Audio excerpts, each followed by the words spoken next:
तो नमस्कार साथियों, आज के इस वीडियो में हम देखेंगे जलीय विलयन में अम्ल और क्षारक। इसके पिछले वीडियो में हम लोगों ने यहाँ तक कवर कर लिया था कि अधात्विक ऑक्साइड की क्षार के साथ अभिक्रिया होती है तो क्या होता है। ठीक है, अधात्विक ऑक्साइड प्रकृति में कैसे होते थे, अम्लीय, और ये क्षार के साथ रिएक्शन करके क्या बनाते थे, लवण और जल। लवण हम उन्हें कहते हैं जिसमें ना तो H+ हो और ना ही OH- आयन हो। ठीक है, तो इस वीडियो में अपन कवर करने वाले हैं उसके आगे से जहाँ तक हम लोगों ने किया था। तो शुरुआत करते हैं। देखिए, असल में जलीय विलयन में अम्ल और क्षारक का मतलब ये होता है कि जब कभी हम एसिड को किसी वाटर टैंक के अंदर डिज़ोल्व करते हैं, ठीक है, तो डिज़ोल्व करने के बाद होता ये है कि जो एसिड होता है, जैसे कि यहाँ पे HCl है, जब हम इसको कहाँ पे डालेंगे, पानी के अंदर। मान लेते हैं इसके अंदर क्या था, H2O था, और हमने इसके अंदर क्या डाला, HCl डाला। तो होने के बाद होगा क्या, ये जो HCl है ना, HCl ये दो चीज़ों में टूटता है, H+ और +Cl-। तो ये जो इसका H+ आयन होता है, पानी में डाले थे तो इसके साथ साथ क्या होगा, H2O तो रहेगा ही रहेगा।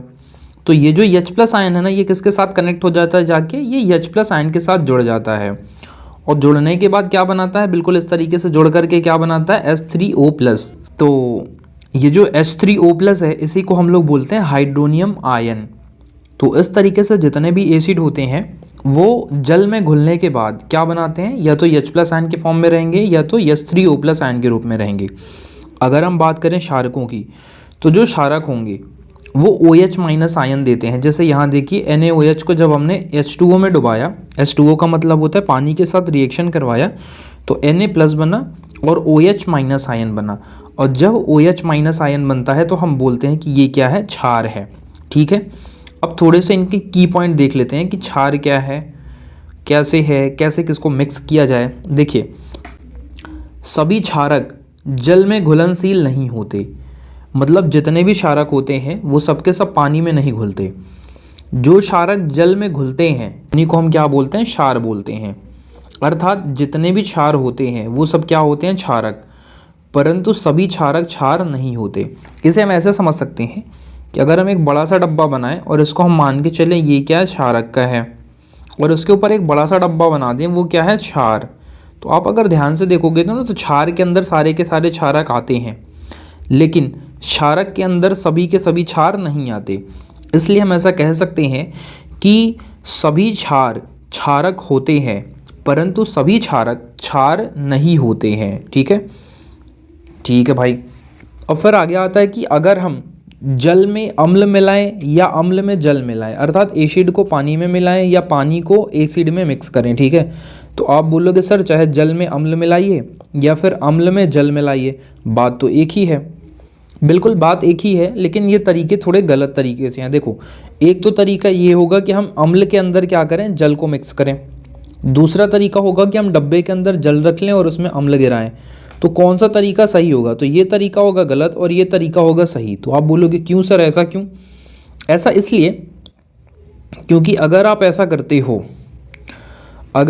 करते हो, ये वाली टेक्निक इस्तेमाल करते हो, तो इससे होगा ये कि जैसे ही इसके अंदर पानी आप डालोगे, वो जो मिश्रण है ना वो अस्फलित होकर के बाहर आएगा, मतलब छलक करके क्या आ जाएगा, बाहर। और आप जो बैठे हो इधर, आप जल जाओगे, जल, और जब आप जल जाओगे तो बड़ी प्रॉब्लम हो जाएगी। इसलिए इससे बचने के लिए, साथ ही साथ ये जो रिएक्शन होगी ना, ये हाईली एक्सोथर्मिक होगी, अर्थात इतनी ज़्यादा इसमें ऊष्मा निकलेगी कि जो बर्तन है वो टूट सकता है। अर्थात ये जो बर्तन है ना, ये बर्तन क्या हो सकता है, टूट सकता है, और अगेन आप जल सकते हो। इसलिए हम इस प्रोसेस को ट्राई नहीं करते। समझ नहीं आया होगा, एक एग्जांपल के माध्यम से समझिए। जब किचन के अंदर, कढ़ाई के अंदर कुछ सब्जी वगैरह बन रही होती है और उसमें डाला जाता है तेल, यानी ऑयल। ठीक है, तो आप ट्राई करने के लिए क्या कर सकते हो कि उसके अंदर थोड़ा सा पानी डाल के देखिए। जब पानी डालते हैं तो उसकी छींटें क्या होती है, ऐसे बाहर निकलती हैं बहुत स्पीड के साथ। ठीक है, वो जो छींटें निकलती हैं उसमें से, ऐसे जो छींटें निकलती हैं बाहर की तरफ, वो छींटें अगर आपके ऊपर पड़ती है तो क्या होता है, आप जल जाते हो। ऐसा इसलिए होता है क्योंकि वो जो अभिक्रिया होती है ना, वो बहुत ही ज़्यादा हाईली एक्सोथर्मिक होती है, अर्थात ऊष्माक्षेपी होती है। ठीक है, तो इसका रीज़न हम समझ गए, यहाँ पे देख लेंगे। अब आगे बढ़ते हैं अगले टॉपिक पे। एक बार हम फटाफट से रिवीजन कर लेते हैं कि अभी तक अपन लोगों ने क्या क्या पढ़ा था। देखो, अम्ल की अभिक्रिया सबसे पहले हम लोगों ने पढ़ी थी धातु के साथ। तो किसी भी धातु के साथ होने पे क्या बनता था, लवण और हाइड्रोजन गैस। इसी तरीके से अगर अम्ल की अभिक्रिया किसी धात्विक ऑक्साइड के साथ होती थी तब क्या बनता था, तब भी लवण और क्या बनता था, जल। अम्ल की क्षार के साथ अभिक्रिया होने पर क्या बनता था, क्षारक के साथ लवण तथा जल। धातु कार्बोनेट के साथ अभिक्रिया होती थी तो क्या बनता था, लवण, कार्बन डाइऑक्साइड और जल। इनको सबको मैंने पिछले वीडियोस में कवर कर रखा है, आप इनका स्क्रीनशॉट ले सकते हो अपने शॉर्ट नोट्स के लिए। इसी तरीके से क्षारक की भी अभिक्रिया यहाँ पे दे रखी है। अब हम यहाँ देख लेते हैं कि अम्ल और क्षारक में समानताएं क्या क्या हैं। देखो, अम्ल और क्षारक में समानताएं का मतलब क्या होता है कि जितने भी अम्ल होंगे वो सबके सब H+ आयन देंगे। इसी तरीके से जितने भी क्षारक होंगे वो सबके सब OH- आयन देंगे। ये इनके अंदर समानता होती है, ठीक है। एक पॉइंट और आप देख सकते हो कि जब कोई अम्ल क्षारक या जल में मिलाया जाता है तो ये तनुकृत हो जाता है। जल में मिलाने पर आयन की सांद्रता यानी H3O+ या OH- में प्रति इकाई आयतन में कमी हो जाती है। जैसे OH- आयन की संख्या हो या फिर H+ आयन की संख्या हो या H3O+ आयन की संख्या हो, अगर हम उसमें पानी मिक्स करते हैं तो इनमें क्या आती है, कमी आती है, ठीक है। अर्थात जब विलयन को तनु किया जाता है तो उनमें H+ OH- या H3O+ आयन की सांद्रता में क्या आती है, कमी आती है। यहाँ से कई सारे क्वेश्चंस भी बनते हैं कि किसी विलयन की प्रकृति पर H+ और OH- आयनों की संख्या का क्या इम्पैक्ट पड़ता है। तो हम बोलेंगे कि किसी क्षार या अम्ल की जो प्रबलता होती है अर्थात ताकत होती है, वो प्रबल अम्ल है, दुर्बल अम्ल है, प्रबल क्षार है या दुर्बल क्षार है, वो डिपेंड करता है H+ और OH- आयनों की संख्या पर। जितने ज़्यादा H+ आयन होंगे उतना ही प्रबल अम्ल होगा और जितने ज़्यादा OH- आयन होंगे उतना ही प्रबल क्या होगा, क्षार होगा। इसलिए इनकी जो संख्या है वो इसके ऊपर डिपेंड करती है, ठीक है। अगर किसी विलयन में H+ आयन की संख्या हम बढ़ाते जाएंगे तो वो विलयन क्या हो जाएगा, एसिडिक हो जाएगा। इसी तरीके से OH- आयन की संख्या अगर हम घटाते जाएंगे तो क्या हो जाएगा, फिर भी एसिडिक हो जाएगा। और अगर OH- आयन की संख्या अगर हम बढ़ाते हैं तो वो विलयन कैसा हो जाएगा, बेसिक हो जाएगा अर्थात क्षारीय हो जाएगा। फिर अगला जो पॉइंट आता है वो आता है अपना क्या, सार्वभौमिक सूचक। अब ये सार्वभौमिक सूचक या यूनिवर्सल इंडिकेटर क्या होता है, ये यूनिवर्सल इंडिकेटर असल में कई सारे सूचकों को मिलाकर बनाया जाता है। इसके जरिए हम क्या करते हैं, यह सूचक किसी विलयन में हाइड्रोजन आयन की विभिन्न सांद्रताओं को अलग अलग रंगों में दिखाता है, ठीक है। कैसे दिखाता है, आइए यहाँ पे चेक करते हैं। देखिए, सबसे पहले पीएच स्केल भी डिस्कस कर लेते हैं कि पीएच स्केल क्या है। पीएच स्केल क्या है, ये एक ऐसा विलयन है, जो पीएच स्केल है वो किसी भी विलयन में उपस्थित हाइड्रोजन आयन की सांद्रता ज्ञात करने के लिए एक स्केल को डेवलप किया गया था, जिसे हम लोग क्या बोलते हैं, पीएच स्केल बोलते हैं। ये करता क्या है, बेसिकली ये करता है, बताता है कि किसी विलयन में H+ आयन की संख्या कितनी है, अर्थात विलयन अम्लीय है या क्षारीय है, ठीक है। और जो पीएच की रेंज होती है वो क्या होती है, 0 से लेकर के 14 तक, मतलब इसकी जो औकात होती है वो 0 से स्टार्ट होती है और 14 तक जाती है। इसी के बीच में बहुत सारे कांड होते हैं। देखिए कैसे, असल में ये जो रेंज है ना, 0 से स्टार्ट होती है, 14 तक जाती है और बीच में क्या आता है, 7। तो जो 7 होगा, अगर किसी विलयन का पीएच मान 7 है तो वो विलयन क्या हो जाएगा, उदासीन हो जाएगा अर्थात न्यूट्रल हो जाएगा। इसी तरीके से 7 से ज़्यादा है अगर, तो हम बोलेंगे वो कैसा है, क्षारीय होगा। और 7 से जितना ज़्यादा होगा उतना ही क्षारीय होगा, अर्थात उतने ही OH- आयन उसमें क्या होंगे, ज़्यादा होंगे। इसी तरीके से 7 से किसी विलयन का पीएच अगर कम है तो वो विलयन क्या होगा, अम्लीय प्रकृति का होगा। अब कितना कम है, तो जितना ज़्यादा कम होगा उतना ही ज़्यादा अम्लीय होगा, अर्थात उनमें उतने ही ज़्यादा H+ आयन होंगे। आई बात समझ में। इसका मतलब ये हुआ कि अगर किसी विलयन का जो पीएच मान है वो 3.5 है और एक विलयन का पीएच मान क्या है, 6.5, तो हम बोलेंगे कौन सा ज़्यादा खट्टा होगा, तो आप बोलोगे सर 3.5 वाला ज़्यादा खट्टा होगा, क्योंकि 3.5 वाले विलयन का जो पीएच मान है वो 6.5 से बहुत ही ज़्यादा कम है। अर्थात 7 से जो इसका डिस्टेंस है वो क्या है, इसकी अपेक्षा ज़्यादा है। इसलिए ये जो विलयन होगा ये क्या होगा, इसकी अपेक्षा ज़्यादा खट्टा होगा, ठीक है। इसी तरीके से अगर हम बोलें कि भैया 7.1 है किसी का पीएच और एक का पीएच है 11, तो बताओ ना कौन सा ज़्यादा क्षारीय होगा या किस में ज़्यादा OH माइनस आयंस होंगे। तो आप बोलोगे सर इस वाले में, क्योंकि ये 7 से ना बहुत दूर है और 7 से जितना ज़्यादा दूर जाएंगे उतनी ही क्षारक वाली प्रकृति बढ़ती जाएगी। ठीक है, अगर क्षारक वाली प्रकृति बढ़ेगी अर्थात OH माइनस आयन की संख्या बढ़ेगी तो बेसिक सी बात है H प्लस आयन की सांद्रता में क्या आ जाएगी, कमी आ जाएगी। इसी तरीके से अगर अम्लीय प्रकृति बढ़ेगी अर्थात pH मान घटेगा, pH मान घटेगा। सर ये क्या बात हुई, हाँ बेटा घटेगा। देखो 7 से स्टार्ट होगा 0 की तरफ जाएगा तो घटेगा ही, हाँ सर घटेगा। तो जब घटेगा तो फिर pH मान जब घटेगा तो उतनी ही पावरफुल वो एसिड होगी। जैसे अगर किसी का pH मान 1 है, घटते घटते 7 से आ गया 1, तो ये जो है ना ये बहुत ही स्ट्रॉन्ग एसिड होगा। तो इसमें ज़्यादा से ज़्यादा H प्लस आयन होंगे, मतलब अगर pH घटेगी तो H प्लस बढ़ेगी। ठीक है, अगर OH घटेगा तो H प्लस बढ़ेगा, बिल्कुल सही बात है। एक क्वेश्चन यहाँ से निकल के आएगा आपकी बुक के अंदर कि क्या किसी विलयन में एक साथ H प्लस और OH माइनस आयन होते हैं क्या, एसिड के अंदर मान लो, क्या किसी एसिड में H प्लस और OH माइनस आयन होते हैं? तो हम बोलेंगे हाँ बिल्कुल होते हैं। अब ये क्या बात हुई सर, H प्लस आपने तो बताया था कि एसिड जो होते हैं उसमें H प्लस होता है और जो बेस होते हैं अर्थात क्षार होते हैं उनमें OH माइनस होता है।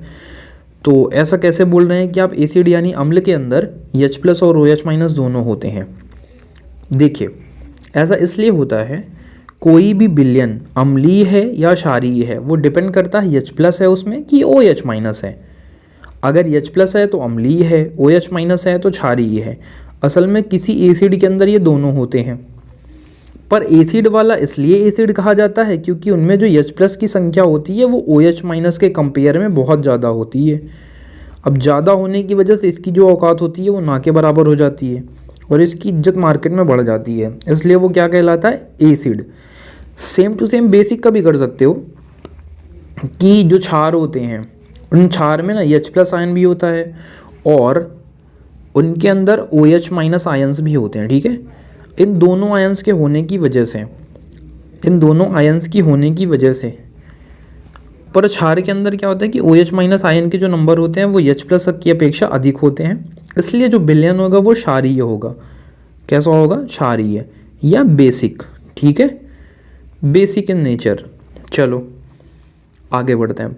दैनिक जीवन में pH का महत्व। देखो ये pH ना बहुत काम की चीज़ होती है, चाहे इंसान हो या फिर जानवर, वो सब pH के प्रति सेंसिटिव या संवेदनशील होते हैं। यहाँ तक कि जो हमारी बॉडी है वो 7 से 7.8 pH के रेंज में काम करती है।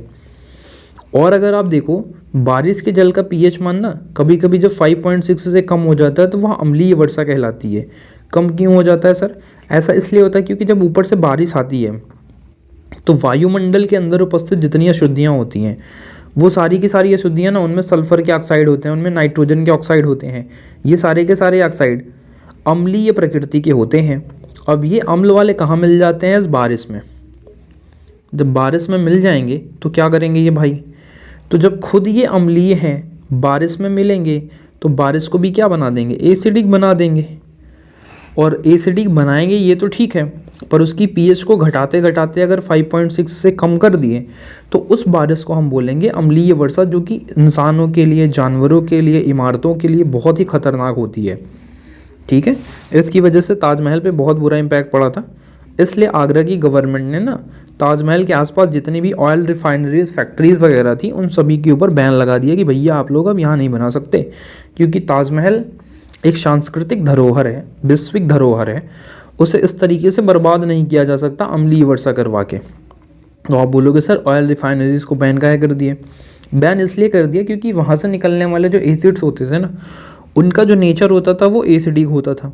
अब उस एरिया में एसिडिक नेचर की मात्रा बढ़ रही है, बारिश होगी तो वो इसके ऊपर गिरेगी, ताजमहल के ऊपर, और जब वहाँ पे गिरेगी तो वो पूरी तरीके से डैमेज हो जाएगा, मतलब बिल्डिंग्स को बहुत बुरी तरीके से डैमेज करेगा। साथ के साथ जो यमुना नदी के अंदर रहने वाली मछलियाँ हैं, जीव जंतु वगैरह हैं, तो जब बेसिक वाला नेचर नदी में गिरेगा तो नदी का पानी भी एसिड बढ़ेगा। एसिड अगर उसमें इंक्रीज होगा तो जो मछलियाँ वगैरह होंगी, अभी हमने देखा कि उनका जो रेंज होता है इंसानों का हो, जानवरों का, वो स्पेसिफिक pH के बीच में काम करते हैं। अगर pH का मान घट गया तो फिर इन लोग के लिए दिक्कत हो जाएगी, मरने वरने लगेंगे, इसलिए वहाँ पे बैन लगवा दिया गया। अब इसी तरीके से मिट्टी की pH होती है, और भैया अच्छी उपज के लिए एक पर्टिकुलर पीएच का होना ज़रूरी होता है, और सबसे बेस्ट पीएच होता है जिस मिट्टी का पीएच 7 है। अगर पीएच 7 है तो खेती बहुत बढ़िया है, 7 से कम हो गया तो मिट्टी अम्लीय है, और 7 से ज़्यादा हो गया तो मिट्टी क्षारीय है। इस कंडीशन में क्या करोगे, अगर मिट्टी अम्लीय है तो आप उसके अंदर कैल्शियम हाइड्रोक्साइड, कैल्शियम कार्बोनेट, इन सभी को मिला सकते हो, है ना, यानी दुर्बल क्षार को मिला सकते हो। अगर वही चीज़ क्षारीय हो गई है तो फिर आप कंपोस्ट खाद का यूज करते हो उसे सही करने के लिए। तो इस तरीके से मिट्टी हो गए। अब हमारे पाचन तंत्र में भी पीएच होता है। जो हमारा उदर है, पेट है, स्टोमक है, उसमें हाइड्रोक्लोरिक अम्ल निकलता है जो भोजन को पचाने में सहायक होता है। पर यही वाला एसिड जब ज़्यादा निकलने लगता है तो क्या होता है, दर्द और जलन का अनुभव होता है, जिसकी वजह से क्या बहुत दिक्कत होती है, जिसे एसिडिटी बोलते हैं। अब उससे बचने के लिए हम लोग एंटासिड का इस्तेमाल करते हैं। एंटासिड मतलब जिसे इनो बोलते हैं। ये एक प्रकार का दुर्बल क्षार होता है, यानी वीक बेस होता है, ठीक है। और ये करता क्या है, तो ये एसिड की मात्रा को ख़त्म करके हमें बचाता है। अब पीएच की वजह से दांत भी गिर सकते हैं आपके। अगर मुंह का पीएच मान 5.5 से कम हो जाएगा तो फिर जो दांतों की इनेमल होगी, ठीक है, ये मुंह के पीएच का मान जब 5.5 से कम हो जाएगा तो संक्षारित होने लगेगा। सोचो, सबसे कठोर पदार्थ है लेकिन फिर भी पीएच घटने की वजह से ये संक्षारित होगा, फिर आपके दांत गिरने स्टार्ट हो जाएंगे। ऐसी कंडीशन से बचने के लिए क्या कर सकते हो, आप क्षार की दंतमंजन का उपयोग कर सकते हो। क्या आपकी कोलगेट में नमक है, ये वाला फंडा यूज करके, ठीक है। और पेड़ पौधे जो पशु वगैरह होते हैं ना, ये लोग भी अपनी आत्मरक्षा के लिए एसिड्स निकालते हैं। जैसे मधुमक्खी है, हनी बी, वो भी डंक मारती है तो एक एसिड छोड़ती है, उसकी वजह से आपको दर्द एवं जलन का अनुभव होता है। अगर जहाँ पे डंक मारा है वहाँ पे आप बेकिंग सोडा लगा रहे हो, जो खाने वाला सोडा है, तो उससे क्या मिलता है, आराम मिलता है। साथ ही नेटल नामक एक पौधा होता है, वो मैसनाइक अम्ल छोड़ता है, जिसके कारण जलन व दर्द का अनुभव होता है। परंतु इसका जो इलाज होता है ना, वो उस स्थान पर डाक पौधे की पत्ती रगड़ कर किया जाता है, और ये जो डाक पौधा होता है वो उसी जगह मिलता है जहाँ पे ये नेटल वाला पेड़ मिलता है। तो इस तरीके से हमने देखा यहाँ तक। अब इसके अगले स्लाइड में हम लोग देखेंगे लवण के पीएच, फिर देखेंगे साधारण नमक से रसायन, जो कि मोस्ट इंपॉर्टेंट टॉपिक। तो चलिए मिलते हैं नेक्स्ट किसी वीडियो में, तब तक के लिए जय हिंद, वंदे मातरम।